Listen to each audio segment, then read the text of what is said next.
met you guys, and the way you actually planned this wedding is kind of indicative of what you guys are all about, which is fun, and it's fun for everybody. I can probably speak for everybody about that it's unique, it's fun, and I think that is going to help you two throughout the years to continue enjoying each other's company and finding new fun things with each other. Take interest in each other's interests. It'll get you closer, get you stronger, and continue to talk, and it's going to be great. I'm really excited for you guys, and this has been a blast. I hope everybody has fun.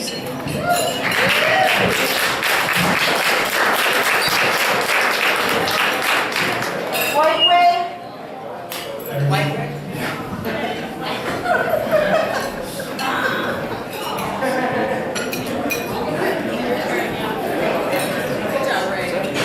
Topher, you're next. Topher's on deck, sorry. Dad is next.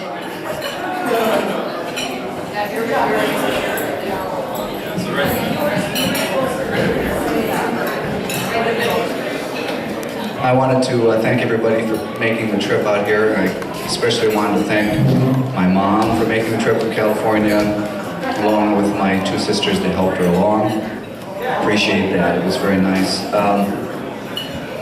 I could relate a zillion stories about my little Mara,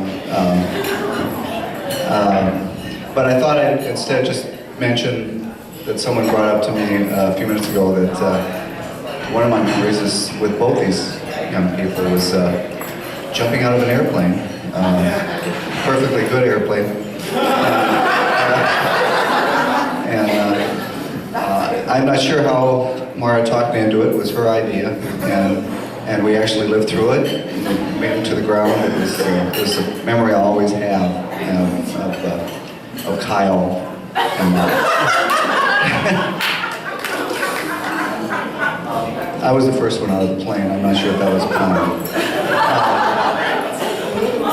Anyway, another thing I thought I'd mention is the difference between my wedding and Mara's wedding. Mara's wedding was Mara's wedding. It just was so much like Mara, the independent spirit, do it her way and enjoy it, and I really enjoyed it. It was really a perfect wedding, I thought, and all the work that went into it. Mara's mom put a whole lot of hours into helping out, and I just want to hope all the best for you guys. I love you, Mara.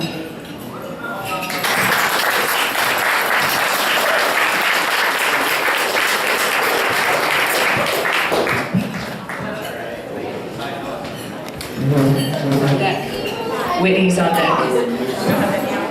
All right, well, first of all, I want to thank everyone who made this beautiful day possible. Especially I want to thank Terry and Gord and Kent and Val. Thank you so much.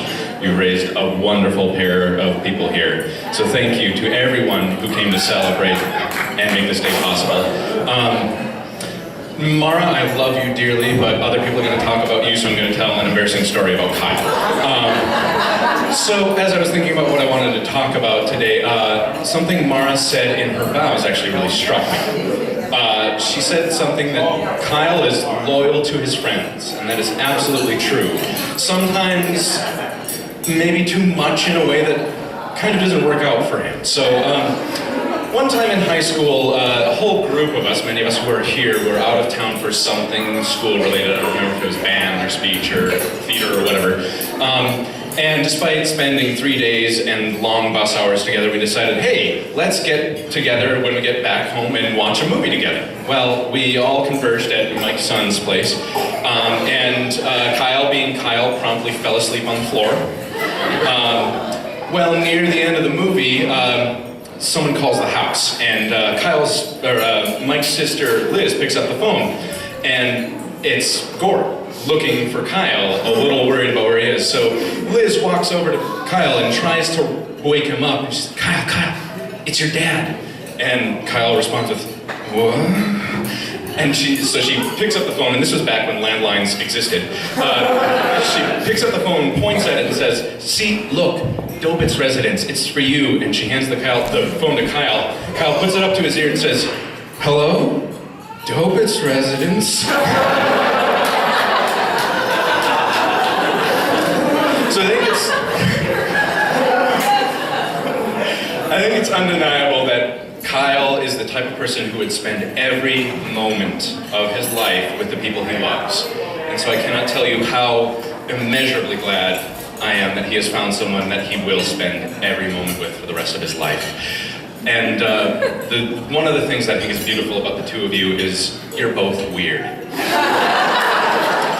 I love you dearly, but you can't deny this. And so I would like to just end with a quote from the immeasurable Dr. Seuss. "We are all a little weird, and life's a little weird. And when we find someone whose weirdness is compatible with ours, we join up with them and fall in mutual weirdness and call it love." So I would ask that you all join me in raising a glass and toasting to Kyle and Mara.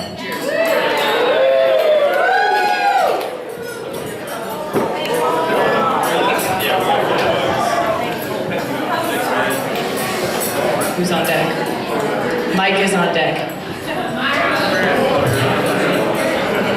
Hi, my name is Whitney, and I've known Mara for a very long time. I met Mara when we were in Kinder Bible together, and we wore the same dress on the first day. It was a jumper with school supplies on it, and since we both liked the spotlight, we decided that we should be the first ones to walk down the aisle of the church when it was time for the children's sermon and hold hands, so everybody would see our matching pretty dresses. We became good friends much later in life, though, in high school when we were in Michael Stevenson's choir class together and theater productions. And not only do we have a similarly awesome fashion sense, but also many people have told us that we look a lot alike. And many people have asked us if we're sisters or even twins. And even though I have two sisters, Mara is definitely like a third sister to me. She even looks more like me than my real sisters and has more similar interests. So to find a friend, as close as family, is a really rare thing in life, and I really treasure our friendship. When we were in high school, Mara hung out with Kyle one night and naturally filled me in about it in choir class the next day. And she told me that she was going to marry Kyle someday. And I thought my friend had gone crazy. Though we didn't live in the same city after high school, Mara and I stayed close and got to hang out with her and Kyle many times. And I quickly noticed that they really are a great pair. I still think my friend is crazy, but crazy in love with the best man for her, and I couldn't be more happy for the two of them. I feel really honored to be part of this day. Thank you for including me in it, and I can't wait to see what the future has in store for you both. So congratulations to Kyle and Mara. I almost called you Carl. Sorry. So, let's read. Is that true? Kyle was almost named Carl, so I nailed it. So. Let's toast them again.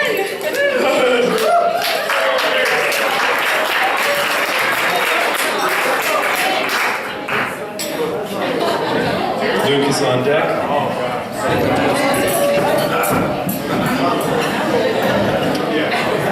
Hard acts to follow. Those are some good stories. I'll tell my favorite story about Kyle, and the shortest one that I know, to be kind to you all. It was mid-December. It was the middle of winter, right? And I had just moved back to Minneapolis, and Kyle, being the kind-hearted, loyal, you've heard all this crap, that he is like, "Hey man, come with us. We're gonna go on a snowboard trip." I've never been skiing snowboarding in my life, but whatever, we go. And I put all of my possessions that I own in a bag and throw it inside his red Chevy Impala. That's important to the story. It was a Cobalt. It's a Cobalt. It's an even crappier car than I remember. So it's been recalled because of ignition switch issues. So we we start cruising out of Minneapolis. There's little tiny flurries on the road. You know those little tiny dust devils that spur up with the snow? By the time we get to Fargo, they're like full-flown like eddies and whirls, right? We pass out of there. By the time we're in Jamestown, I'll say this because a few people will know what I'm talking about.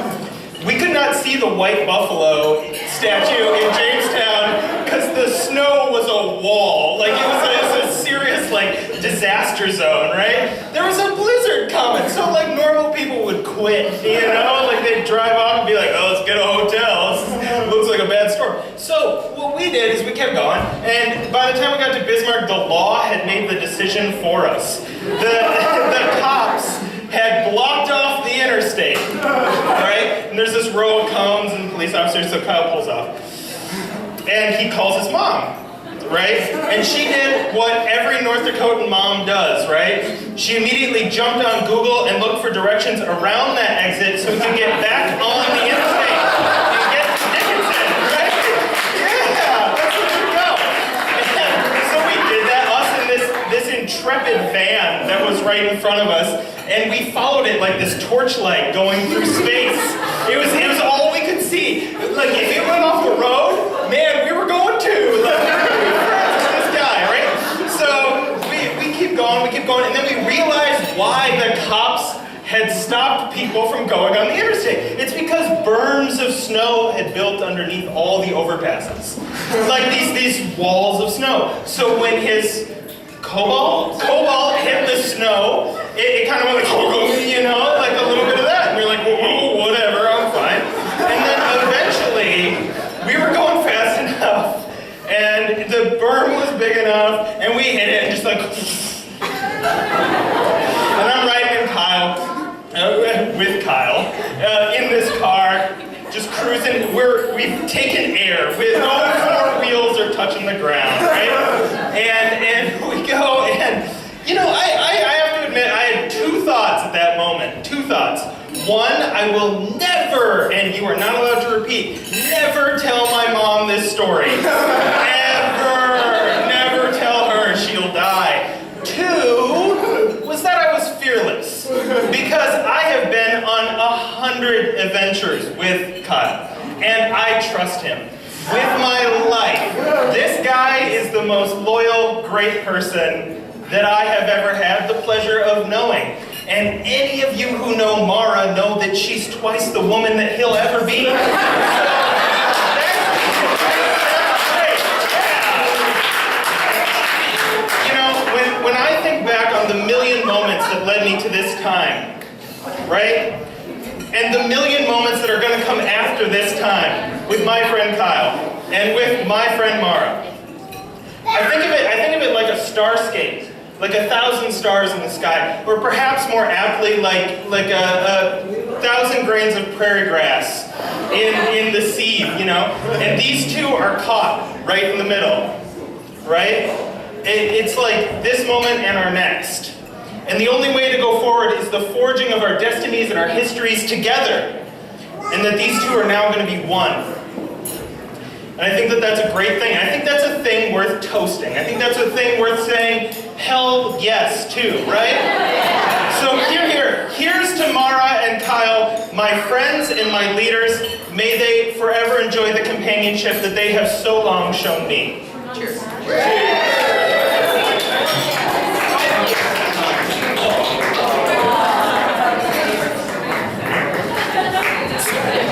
When we finished that drive, we parked in front of, I think, my house. In front of TJ's, sad and like very sober by the vents. And I said, Mike, don't ever tell anyone about how stupid we were. Okay, Luke's up. Tyler B. Dorothy is on deck. Okay. How much space do we have? Are we good?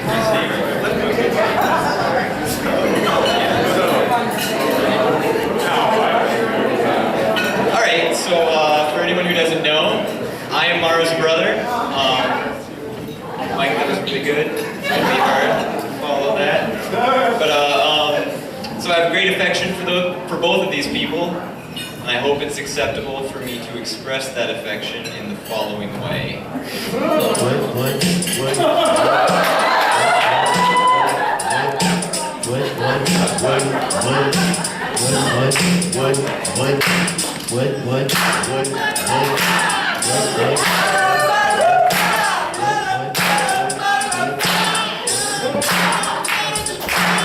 Fucking little money like, yo, hey, I'm just kidding, it's dudes for real today. Kyle and Mark, this ain't no joke. I'm telling you all about it, so listen up, folks.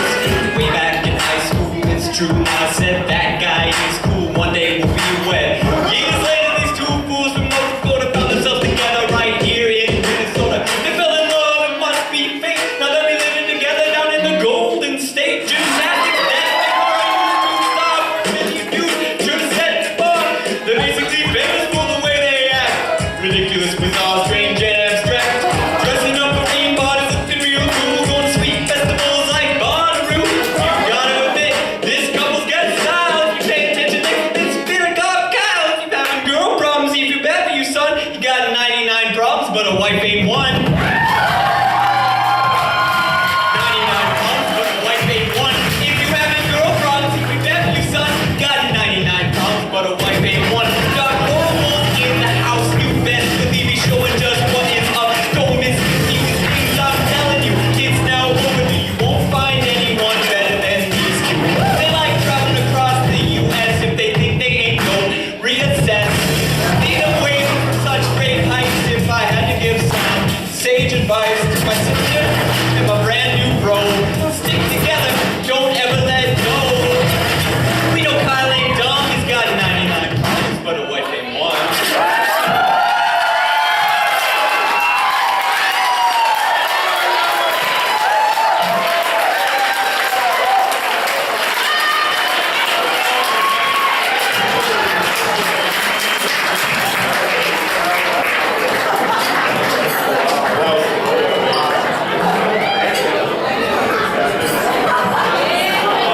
And I'm sorry, Martha, you have to follow that. Jacob Bank is on deck. I'm gonna add a few words. Okay. Me and Kyle got together before everything went down, and I told him deathly afraid of crowds. Give me a helmet and a race car, I do okay. He didn't know until a couple hours ago that I was gonna try to do a speech. So here we go. Kyle, everybody knows him. If you don't know him, you're missing out. You will get to know him whether you want to or not. All I'm going to show you guys is why the wedding ring is worn on the particular finger. That one. That's it. Okay. If anyone's not following along, you got a right hand, a left hand, curling your traffic finger. Put your hands together. Your thumb represents your parents. It will come apart, you can put it back together. That symbolizes that you will leave your parents someday, you will come back together. Your pointer finger, that would be your siblings. You will come together, you will go back together, and it's all fun and games. Traffic finger. That's you. Not much you can do with that. Ring finger. Whether you want to or not. Oh, children. Yeah, not ready for this. Children. Your pinky. You can take it apart, put it back together. Your children will be a part of you. They will leave you. They will come back together. Ring finger. Try as you might, you cannot move it. Try this at home. You are stuck together, whether you want to be or not.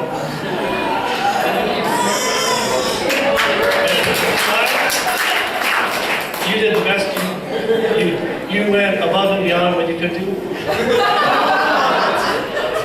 Laura, thanks for settling. I appreciate it.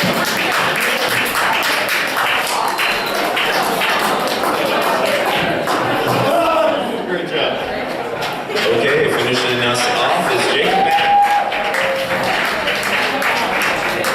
was informed by Luke earlier that I'm the last speech, so I have to leave a good taste in everybody's mouth. So no pressure, Luke. Thanks for that earlier. I've known Kyle and Mara a very long time. I met Mara first. We met in 7th grade. I was in 7th grade. Fifth grade. Thank you, Mara. We were in a production of Oliver together. And I was Oliver, and Mara was an orphan. And I believe that Mara's exact quote was to her parents, "I can dance better than that boy." And guess what, Mara? You can. No contest. She will always be the better dancer out of the two of us. But that was my first experience with Mara. And from that point on, it was love. So that's great. Let's move on to Kyle. Kyle and I met during a production of Tea House of the August Moon. Mr. Stevenson directed us, so thank you, Mr. Stevenson. He cast us as sumo wrestlers. I believe that we weighed a collective total of 150 pounds. That's up for debate, but... So anyways, the point is that we've always been very theatrical. All of us. We have danced the time warp together. We've gone to Rocky Horror Picture Show here. Kyle even proposed to Mara after seeing Once the musical. And of course, Mr. Stevenson officiated the ceremony as well with some advice. So I have 2 bits of advice for both of you. The first is from Shakespeare himself. It is from my favorite play, Merchant of Venice. And that is, "Love sought is good, but given unsought is better." And that quote could probably be misinterpreted if you want to misinterpret it. However, what I mean is that people always see Kyle and Mara and they're like, "It's so effortless, I don't know how you guys do it." And they are perfect together, and anyone in this room who doesn't see that, well, they're clearly wrong. So you guys make it look really easy, and I think that we all aspire to be that and do that. So, and the second bit of advice is from me. So if you would help me out. This is the best thing I could do for my best friend and her boo. Even though I'll steal the spotlight brought from her brother too. And that's good, I know it's true. But this is the best thing I could do for my best friend and her boo. I might sing about their love.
Wave tours start in 2 minutes. Okay?